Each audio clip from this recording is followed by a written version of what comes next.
Okay, we're on Parshas Korach.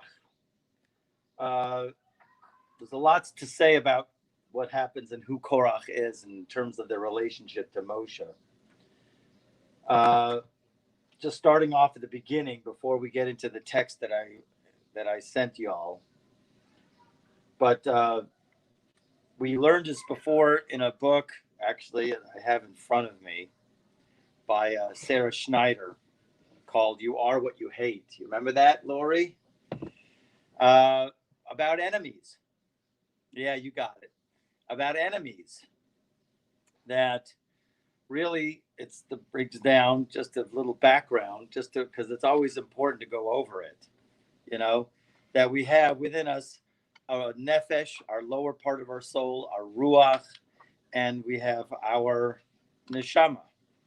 And all of those parts of our neshama, our nefesh, our ruach, neshama, level 1, level 2, and level 3, everything that is around us are extensions of that neshama that we need to elevate. And if we have problems with those things, like the physical objects, right? A person would have, let me just find the page here, because it's really great. Yeah.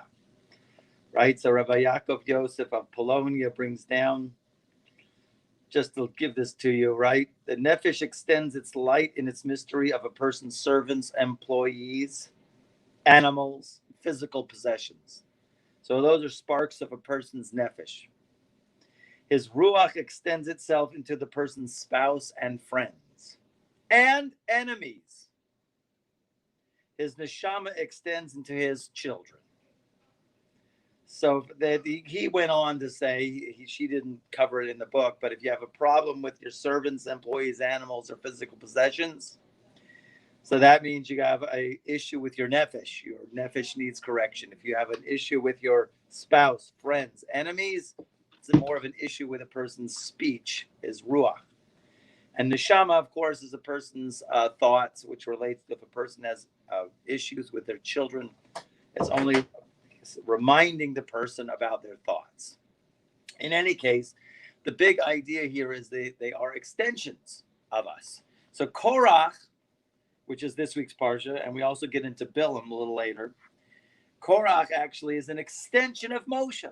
Would you believe it or not? Just to give you a little background. We know the story of Cain and Abel.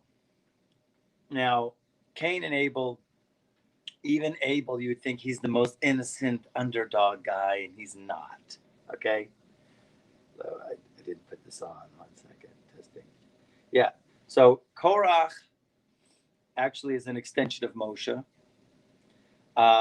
because both Korach and Moshe were gearing up to fix Abel, because they're both reincarnations of Abel. Okay? Cain, he got kind of fixed also in Moshe's generation. Okay? Cain actually, he had his, just to go in the background, right? We know the story of Cain and Abel. Cain kills Abel. And what happens is Abel, the ground has to swallow up and absorb Abel's blood. And actually that's rectified. Cain is actually rectified through Moshe, because there's the Egyptian that he buries in the sand. Korach also goes down in one sense, according to one opinion, even though he's really a reincarnation of Abel. But what happened was he grabbed Korach to think that he can fix Abel with getting Korach totally invested in him. So that's Korach. And then, of course, the higher side of Cain actually is Yitro, his father-in-law. So in other words, the nefesh, ruach, and neshama of Cain reincarnated into the Egyptian he buried in the sand. He killed the Egyptian. Korach got swallowed up, also double trouble. And then actually the highest part of Cain gets rectified in one aspect in Yitro, the father-in-law of Moses. But to go on to Korach now, Korach and Moshe were coming from the same root, because Korach is an extension, being Moshe's enemy, is an extension of Moshe. But the way Korach sought to fix Abel, the reincarnation of Abel, sought to fix himself was through inculcating the idea or the concept, the prototype, the attitude of Cain. Now, the attitude of Cain is a lot of me, because Cain means kaniti, the language of I acquire, which means I bring from there and I bring to me. I own me, okay? So there's ego in there, okay? The question is, you can't have too much ego. So Moshe was able to fix Abel, okay? Because he basically made himself to be completely nullified to the Ein Sof, except for a little sliver of existence that he allowed himself, that the Shem Shmuel explains very much like a person who is drowning in a tossy, wavy ocean, and someone throws him a rope, and he holds onto that rope, and through that rope he gets out of the tossy, wavy ocean. So Moshe didn't see himself as existing except for the little rope. That was fixing Abel. He was able to fix Abel. Cain did not fix Abel. But anyways, there's lots of reasons why Korok rebelled against Moses. But the thing is, which is an interesting diversion that we go through, if you look at the verses, right? That here they all gathered, and the neighbors, the people, Korach's neighbors from the tribe of Ruvain, also confronted Moshe. Together, 250 guys wearing all blue talesim. Boy, that must have looked sharp, right? Nice new decor, right? Fashion. So they all gathered against Moshe and ganged up on him, as the verse that they translate, ganged up on Moshe, right? And they said, you guys make yourselves the head, and your brother is the assistant head, and you guys are all the kings, and we're out. That's not true. We're all holy. And then Moshe heard this, and that's where we start today. When Moshe heard this, he fell on his face. Okay? So Rashi explains why he fell on his face. In other words, in prayer, going like, I can't believe this is like, actually, Moshe brings down, this is the fourth time that something like this, he had to go to Hashem and saying, Rachmanas, like a person who has, like a king who has a beloved friend, and the beloved friend is always speaking on behalf of his son, the king's son. The king's son keeps messing up, and the beloved friend of the king is going, give him a break, he doesn't know, give him the benefit of the doubt. And the king is okay, but this is the fourth time where the son, the friend of the king is going, I don't know if I can do this anymore. I don't know if I can defend him after four offenses, like the son of the mayor is arrested 4 times. How many times can I bail him out, But the Talmud brings a very interesting idea here, and which is what we have in the sheets that I sent you. As it says, what did he hear? So Rabbi Shmuel Bar Nachmani said in the name of Rabbi Yonatan that he heard that they suspected him of adultery. Very strange. I looked up this in the Talmud. What does this mean, that they suspected Moses of adultery? Classically, what it was, I'm just going to give it to you, okay, was basically every man, Moses took his tent, this is after the golden calf, took his tent and he put it outside the camp, right? Like he had his own place of meeting, he had his own place where he lived, but the tent of meeting he put outside the camp. And so it brings down when Moses would walk to the tent of meeting to meet Hashem, everybody would get out the entrance and they would look and they would be watching Moshe go into the tent of meeting where he would have his connection to Hashem and get the message of whatever to do. A cloud, when Moshe would go into the tent, a cloud would cover the tent. So the thing was, people would look, it says they looked behind Moshe. They looked at his backside. So they interpret there that he's looking, they suspected Moshe of adultery. Not every man, but men in general were telling their wives, I don't ever want to see you alone, closed up, going into that tent with Moshe. If I do, we got a problem. There is a halacha, we have in the Chumash, what we call the parsha of the sota. The sota is if a man suspects his wife of committing adultery. First, he's jealous of her. He says in front of witnesses, I don't ever want to see you getting in a closed quarters with that guy. And then if she were to get in a situation, closed quarters with that guy, then he doesn't know if the deed was done. He brings her to the Temple Mount. She has to drink this special water to see if she's innocent or guilty. If she's innocent, great, right? She has a child. If she's guilty, then her stomach swells, her thighs pop out, all kinds. She basically, within a year, she dies if she's guilty. Okay? So everybody knew this law, and everybody said to their wives in front of witnesses, I don't want you going in the tent ever with Moses. Like Elef Havdalos, we say 1,000 separations. I don't want you ever see you talking to Elvis again. Okay? Don't ever get closed in a room with Elvis. Okay? So if they are saying that and they're telling their wives don't get in alone, they're suspecting Moses that he hangs around married women. They're suspecting him of adultery. What a wild thing that they would suspect him of such a thing. How could that possibly be? And then it goes worse. I heard from my grandfather, the Baal Shem Tov, I'm continuing in the passages, an explanation of the Talmud statement. There's another place in the Talmud where it says there's the Caesars having a dialogue with Rabbi Yochanan ben Zakkai, who was the leader of the generation. And the Caesar, he does some learning of the 5 books of Moses on his own, and he does a whole calculation there when they were collecting the half shekels in the temple, and then how much they actually took towards building the sockets, these parts of the temple. And he did the calculation of how many silver they collected from every Jew, and then how much it took to actually make the sockets. And he made a calculation, and his conclusion was, your Rabbi Moses is either a thief or a swindler. Actually, they translate swindler. The Hebrew actually is he steals souls. He's gonev nefashos. He steals souls, which means either he hid some people away at the count and he sold them to slavery or something, because it doesn't add up. The numbers of the shekels, the half shekels that everybody gave to what's actually was put into building the sanctuary, there's half is missing, according to his calculation. So Moses must have pocketed half of it, or he hid some people away. Okay?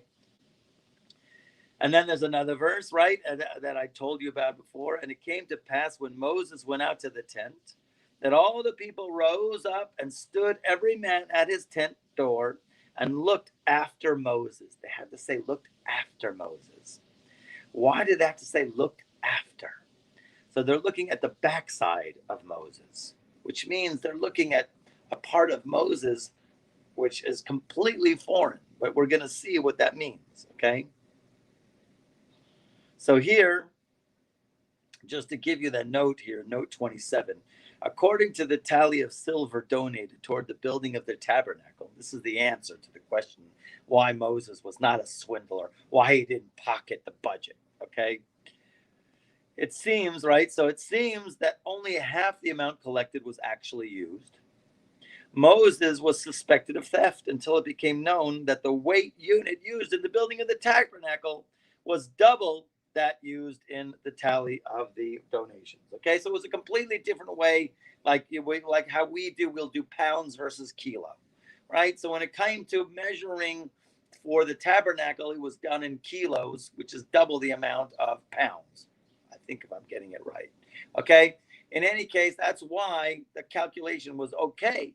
But when it came time to building the tabernacle, that was not the biblical half shekels that they were measuring. Different measurement thing altogether. Moshe was straight, but it was still suspecting him. Okay? So what's going on? Everybody's looking at Moses. It's not uncommon like we have today. Any leader, everybody goes after every leader. You know, I'll have to tell you something. I'll share something with you that brings down in the Talmud. You're going to like this imagery. Okay? It brings down in the Talmud that you cannot elect a community leader unless he does not come on his back a box of reptiles. Kupa box shel sharatzim. In other words, if you want to appoint a leader, He has to come with a kupa of shiratzim, a box of reptiles on his back. Now, obviously, for us, we translate that as skeletons in the closet. Okay? That we know that it's good for a community leader to have humility and to know that, there's shaky stuff. Nobody should be completely clean. It's a big problem for the ego when you're absolutely perfectly clean. King Saul, he was perfectly clean. He was head and shoulders above everybody. And because he was head and shoulders above everybody, he couldn't go down to the people. Okay, can someone mute? Make sure you're muted, please. Okay. So why? So going back here, okay. Faults are okay, but here you got Moses, who's like the tzaddik, and the way that we understand how God sends tzaddikim into the world is usually there's always what we call a kitrug. There's always a prosecution that is going to unfold. And it happens a lot of times. We might have gone over this in Gates of Reincarnation. When God wanted to send the soul of Abraham into the world, right? The prosecution, the forces of judgment, the Yetzer Hara, the evil inclination says, what? You can't do that. He's going to mess up our job. He'll influence the world for good. He's going to bring everybody back to do repentance and be good people. And we're not going to have an edge. So God had to make some kind of deal with them to allow Abraham, let's say, to come into the world. So Abraham, God said to the other side, not that he needs to deal with them, but, this is part of the game. Free will. The world needs free will. Everybody has to make choices. So he says, okay, I will make him to be in the family of Terach, who's the idol worship dealer, the biggest idol worship dealer in the world. And they went, okay, as long as he's under that influence, we'll be on our side. We'll have total influence over him. Of course, Abraham jumped to the other side. It's that with a lot of other tzaddikim. There was once a great story. The Baal Shem Tov comes into the shul with a kiddush, with wine and grape juice and a meal, and he sets out a whole meal for all his chaverim to celebrate. And one of the students finally asked him, "What are we celebrating for?" He says, "Because a soul came into the world. I was working on getting him in. He was praying in the heavenly academy, right, in the heavenly court, to let this certain soul, because he is so powerful. This soul is unbelievable. But the four other forces didn't want to let him in. I finally made a deal." This is what the Baal Shem Tov said. "I finally made a deal to let the soul in because we're going to make him a rabbi of a community." A rabbi of a community, because he'll be so busy with the people and dealing with the people and trying to, so he won't be able to extend his great influence everywhere. So the prosecution was okay with that, and they let the Rabbi Yitzchak, they call him the Kedushas Levi, okay? Then Rabbi, now I forget his name, is like Yitzchak ben Sarah Sasha. Okay, he's called the Kedushas Levi, the Berditchever Rebbe. The Berditchever Rebbe, who was called they have a nickname for him, the broker in heaven, because he would always find the benefit of the doubt for every single Jew. And he was the absolute love guru. He opened up certain channels, cosmic channels of love to come into this world that even the dark side was able to grab hold of. But he was able to mamish bring such an element of love into the world. But he wasn't able to actually extend all of his influence at the time, okay, because he was a rabbi of a community. Anyways, getting back, Moses is in the camp, and the usual happens. Everybody's thinking about Moses and past Moses and what kind of guy is Moses. And you can imagine they're in their tent smoking cigars going, I don't think he's such a great guy. Sleeps with married women, Shay. Or, they're saying he's a swindler. He stole our money. There's another even portion that it brings down here from the Midrash Tanchumra. There, look at his neck. Look at those thighs. This is our food and drink. He's drinking our food. He's drinking our wine, I guess. I don't know what other kind of drinks they had there. It was water or wine. He's drinking our wine. He's eating our food. That's why he's getting fat. He's getting fat off us, right? Dude, I don't even get that because they were eating the manna. The meat came from God. Whatever. People can make up stories when they want to make up stories, and you know it, okay? That's the big rule. So here he explained as follows, okay? Moses was born with the inclination to be totally wicked, with every possible vice, all kinds of inclinations. However, he transformed and broke all these bad character traits and worked to acquire only good ones. So here's the source where they bring, actually, in the Hebrew, it finally brought the source for this. At the source, it only says the Isa Besfarim. We would love to find it actually where it's written, but this is a known incident that happened, or it's actually, maybe it's a parable. I don't know if it actually happened, but this is something of ancient tradition that has been handed down. So it brings down this to explain, okay? It says that this is a Misa that occurred. This is an incident that occurred. There was a king that he heard everything that Moses did, right? The man of God, the wonders, the miracles, the unbelievable things that he did to bring the Jewish people out of Egypt. And there he is in the desert. Now, this king was a master at what we call Chachmat HaPartzuf. That is the wisdom of reading the face. Now, the wisdom of reading the face, I took a class before I saw it in the Zohar. I took a class also because I used to take this class called One Brain, which used muscle testing, and all kinds of other modalities. It like mishmashed all these modalities. And one of the classes was called Wisdom of the Face, that you read a person's face, that you could read where their eyebrows are positioned, where their nose is, the lines on their face. Does the front part here of the brain, is it above the lips, or is the lips in front of the brain? Like, does he talk first and then think?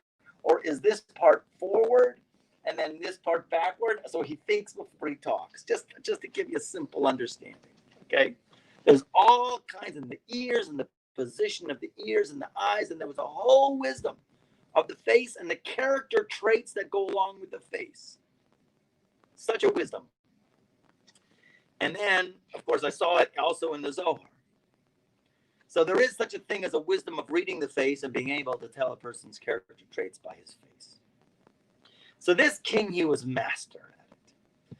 And he heard about Moses in the desert, this unbelievable leader who would bring out the people of Israel with such wonders and miracles, amazing. So he hired an artist to go out into the desert. And he says, I want you to go and get me a portrait of the leader of the Jewish people, this Moses. Go and bring it back to me. The artist goes out. I don't know how he got in the clouds or wherever he got in. He got to see Moses' face, and he go ahead and did a portrait and got it, and it came back. And he showed it to the king, and the king looks at it, and he goes, this is the face of the most disgusting, vile, murderous adulterer that I've ever seen in my life. I've never seen anybody with worse character traits than that. And he had the artist executed. He killed him. And then he got another artist. He says, this is what the other artist drew me. And I know the face. I read faces.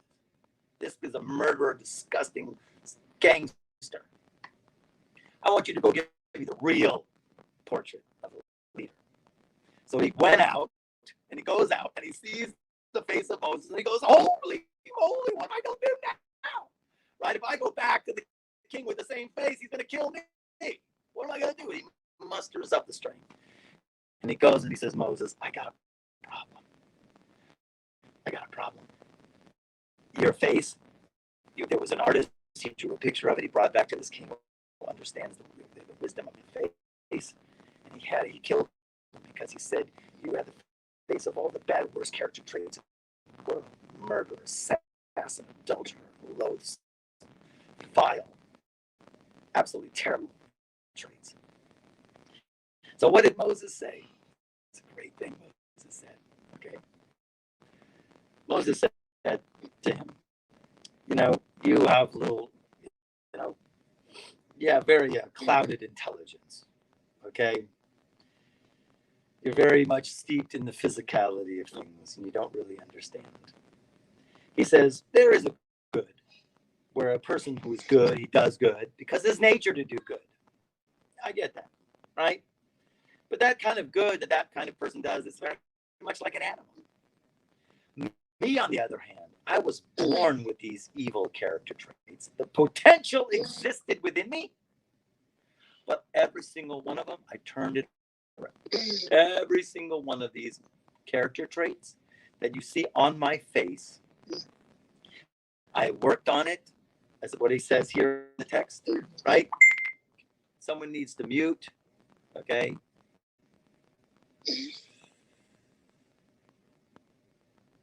Okay. So he says, I transformed. I broke all of these bad character traits and worked to acquire only good deeds. So step one is the wisdom of the face, and I discovered this at the end of I paid thousands of dollars to go through this one brain that they say, if you say, oh, well, your face looks like this, so you think, you talk before you think because your mouth is projecting, right? And the guy says, no, I'm not like that at all. So we had this rule, and the rule was, choice overrides. Listen to that. Choice overrides, which means your freedom of choice overcomes any character trait, any medium, any quality at any given time. In other words, free choice is given. You don't have to behave like an animal. You don't have to behave like, with anger or any one of the bad character traits at any time. Now, to work on the character traits, that's where we have the Musa Movement. Okay, for those people who like the Musa Movement, right? Big thing. The question is, do you really work on it? And how do you work on the character traits? The Baal Shem Tov gives one eitzah. He always told all of his students that a person should spend at least 10 minutes a day to learn from a Musa sefer. That Musa means a character, an ethic sefer. Works, there are many works, there are many books in terms of developing a person's character traits. So let's say like Masilas Yesharim, Path of the Just.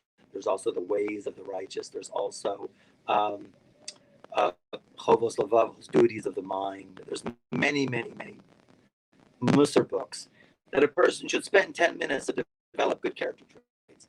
And then, of course, also the other method is, which is journaling, which a person should write down 3 good things they did that day, 3 good bad things, 3 places where they messed up, even in thought, even in word, and definitely in deed.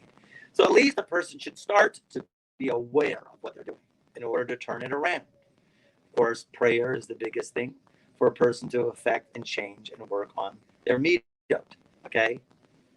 So the idea of the Baal Shem Tov, he never wanted a person to break the midot, because it's like usually these midot inside of them have energies about them that need to be channeled in the right way. And it brings that down from the Talmud. Let's say if a person has an inclination for blood, he loves blood, he wants to kill, let's say he got caught killing the animals, whatever. Okay, so he should now become a shoichet. Let him become somebody who slaughters kosher meat, or let him be a mohel. He gives bris milah. You need to see blood in a kosher way.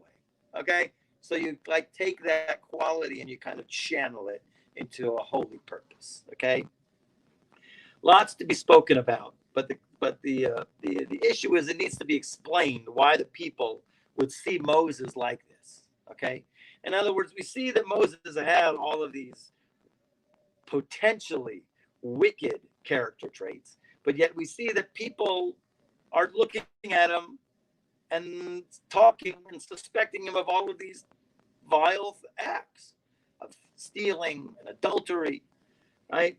Where does that come from and how does that come from? So here we have going on in the text. He says, this is all that the Baal Shem Tov said. That's all he said, that Moses was able to turn it around, okay?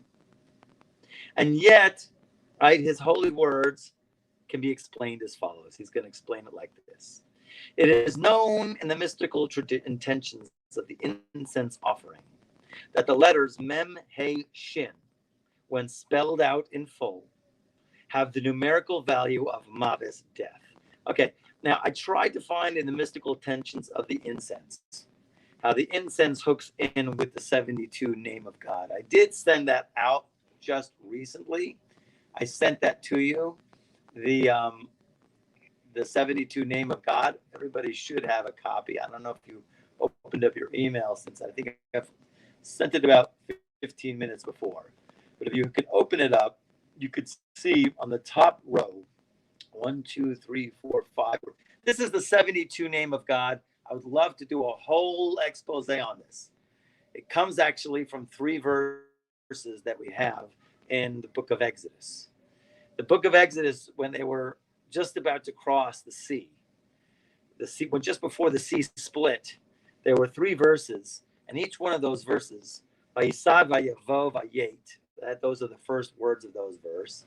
And they traveled, right? And they came, and it was talked about the angel that was in between the camp of Israel and the camp of the Egyptians. These 3 verses, if you count the letters in each one of those verses, is 72 letters. 72 is very significant for us. But really, each 3 verses in a row have 72 verses. This is tradition. This is like where you get into the cosmic mathematics of creation. That what they do is basically they weave these 3 verses together, taking the first letter of this verse, the first letter of that verse, and the first letter of the next verse, and they go through each one together. Okay, and then they string it backwards, going backwards, and then they string it forwards. And then they end up with what I sent to you, the 72 name of God, which is also the 216 letter name of God. Because if you add up 72, right, times 3 is 216, right? Okay, we'll have to send it to you.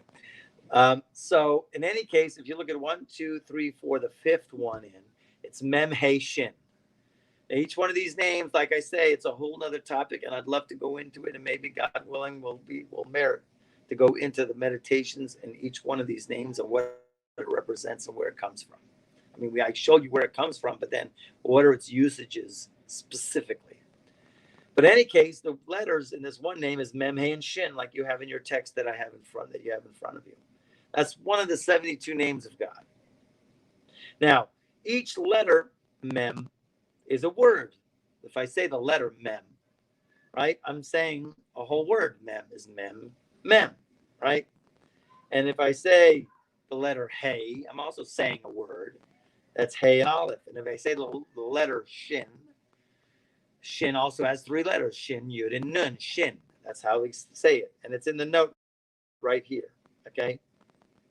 Now, if you take that name, Mem, He, and Shin, and you spell each one of those letters out, Mem is Mem, He is He, Aleph, Shin is Shin, Yud, Nun, and you add up the numerical value of each one of those, you have the numerical value of 446, which is the same words as Maves, death. Okay? And it also spells out the same numerical value, go figure, Ha Maves, Ha Emes, the truth. Okay? The truth is also 446. So you have Mem, Hem, Shin, which is the letters of Moshe, by the way. The letters of Mem, He, and Shin is Moshe. Mem, Shin, He is Moshe. We spoke about this last week. We spoke about last week the names when we're learning any text and we mention the names of sages or rabbis. When we mention the name, such as Yisrael ben Eliezer, Rabbi Yisrael ben Eliezer. So then a person has to imagine as if the soul of that being is right there in front of them. In other words, there's a connection that's instantly made. And when you're saying over the Torah of that particular rabbi, it says that their lips are moving in the grave, which basically what it implies, it's a soul connection. Interestingly enough, I learned also this with last week's parsha was the Spies. Now, I'm going to leave you with a question, and you can think about this. And of course, you can send that email back to me. If far out, bizarre episode, The Spies, but actually there's a predated incident that happened where Joseph, when Joseph was appearing before his brothers were there asking to buy grain, right? And the first time that they met Joseph is addressed like the Egyptian leader. And what is his words? Joseph's words? Maradli matem, you're spies. There was a much deeper message that he sent when he said that. Bizarro, totally bizarro. When he said, you guys are spies, he says, each one of your souls has to come back in an ibur. An ibur, I don't know if you remember, we learned from Gates of Reincarnation what an ibur is. An ibur is a soul invested in another soul, a soul connection, where it's almost like the piggyback influence of this soul comes into this person and is able to influence that person. So Joseph, when he was talking to these 12 spies, he says, you guys are spies.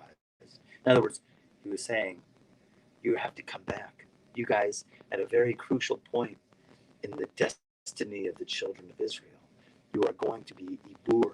You're going to be this impregnation of a soul into all of those 12 spies that go into the land of Israel. Now, what happened was, of course, that 10 of those 12 spies sinned. And because of that, so the ibur, that extra soul, left them. And they were without that special added influence of help when they decided to sin and speak bad about the land of Israel, except for Caleb and Yeshua. Yeshua, actually, his ibur was come from the tribe of Levi. I'm not going to get into it. And of course, Caleb, who came from the tribe of Yehuda, his ibur was from the tribe of Yehuda. And therefore, he went to the cave of the Machpelah to pray. Yeah, the point here is the name, when you mention the name, also there was another story I have to tell you. When you mention the name of a sage or a rabbi, that name is the essential life force of that entity. And therefore, you actually make a soul connection with that entity when you mention their name and when you say over their Torah. Here's very much the interesting thing that they're looking at Moses' name and they're going, ha, look at the numerical value of his name. It's death, right? And yet, on the other side, as it says here, but when they are rectified, if you rectify Maves, death, the dark aspect of Moses' name, you end up with Ha'emes, the truth. So that's when it becomes rectified. Here, so it says here, the note here, the name Moshe, when spelled out in full as Mem, He, and Shin, has a numerical value of 446, which you discussed. Again, the name, the same as the words of Maves, and Ha'emes, the truth. It depends how you look at it, okay? Interesting thing about these big tzaddikim, the big righteous, they are very, very clear mirrors of our own faults. I hate to say this, but we know this and we've gone over this, and God willing, it should only be integrated into our psyche 24/7, that we should know this. Whenever you find the faults in others, they're your own faults. When you see the negative aspects in anybody else, they're to a different form or degree, you have those same negative traits. Interesting how when you look at the politics even that goes on in the world here today, when this one calls the other one a Hitler, really, and then you see how they're more Hitler than the Hitler that they called, okay? Or this one calls them swindlers, and this one's a swindler. You know, each one calls the other's fault. It's interesting. You have to step back and say, righteous leaders would be nice, but even righteous leaders, as Rabbi Shlomo Carlebach said, they are very, very clear mirrors reflecting back to us our own faults, okay? The question is, we don't know who those clear mirrors are these days. We don't have a Moses, okay?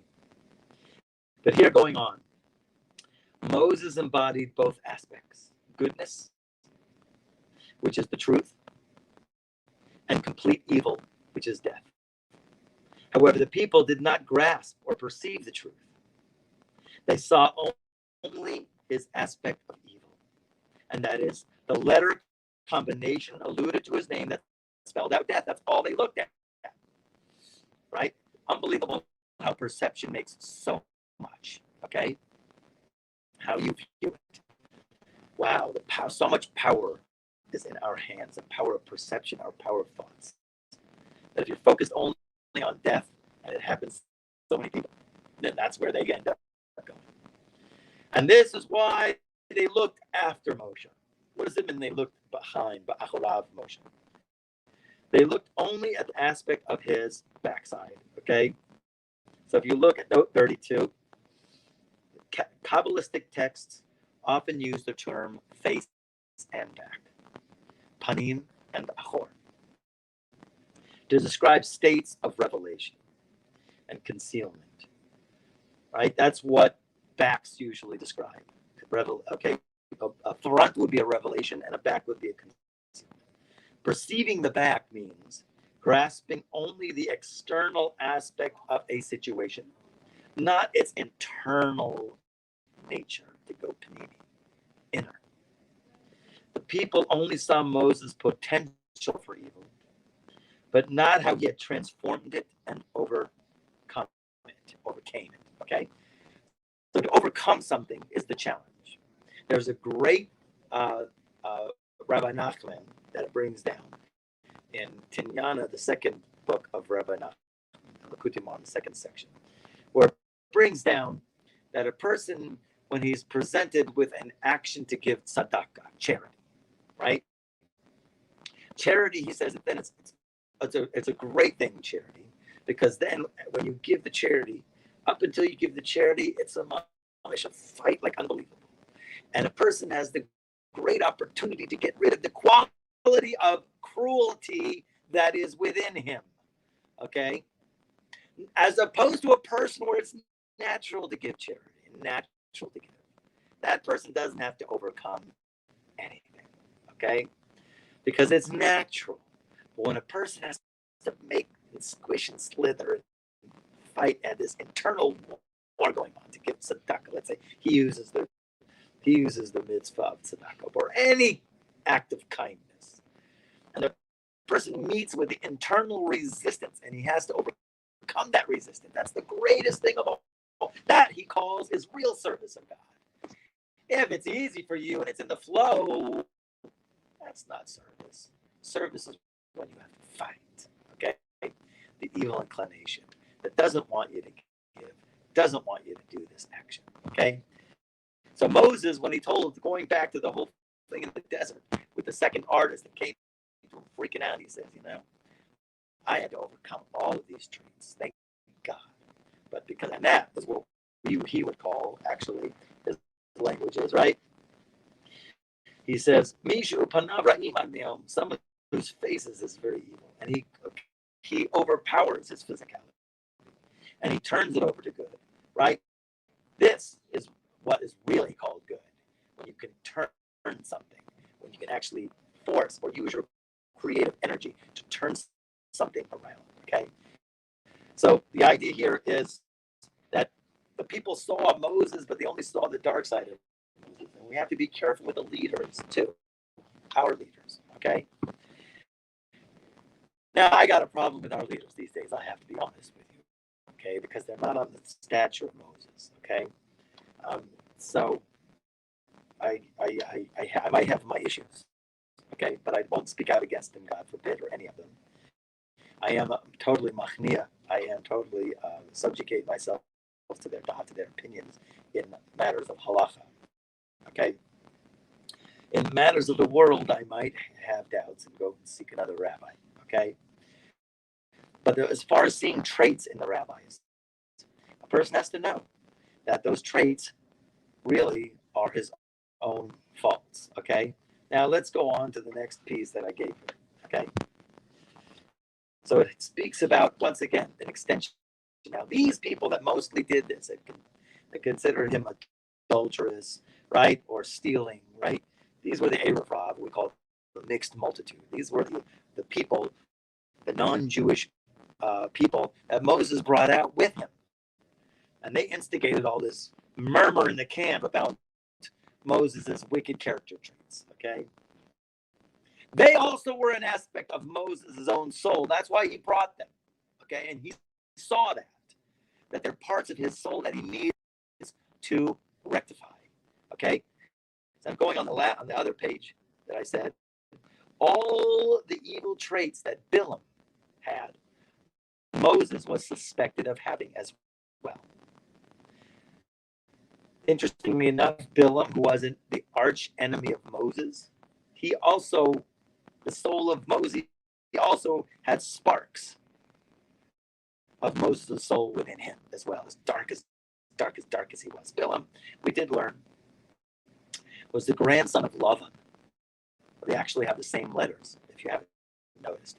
Bilam, Lavan, right?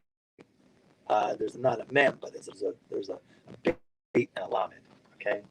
And actually, Bilam, Lavan's grand Lavan, who was also the dark Sith Lord, who wanted to kill Yaakov and all of his family. He had a grandson, Bilam. Bilam actually had to reincarnate after he was done with that earthly existence. They killed him with a sword. He actually reincarnated into another person called Naval. Once again, the Beit Lamed is there. Naval, it says here, oh, does it say it here? No, I forgot where I read it. Naval actually also reincarnated into someone else who actually ended up helping King David in the end. God brings every soul through many, many reincarnations until it is fully rectified. And that's the ways of the tzaddikim. They only want to seek to repair, to fix, to sweep, and to elevate. So here he brings all the evil traits that Bilam had.